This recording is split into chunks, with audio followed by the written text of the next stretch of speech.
In this video, I will show you how to add testimonials to Wix website. In order to do that, head over here to your app site and then scroll down and click on this add new app.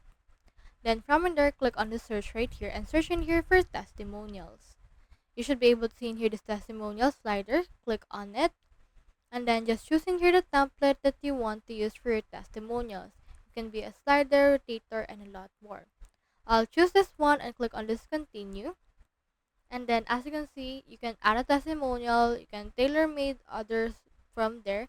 And then once you're done, click on this publish option. Now click and select the plan that you want. And then after that, click on this copy code. Head over right here to your Wix and then just locate where you want to add it. Click on this plus icon.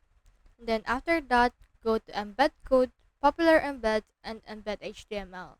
Add this to your site, and then once it's been added, you should be able to put in here the code that we have copied. So paste it, click on update, and then close it, and then wait for this to finish loading for your actual testimonials.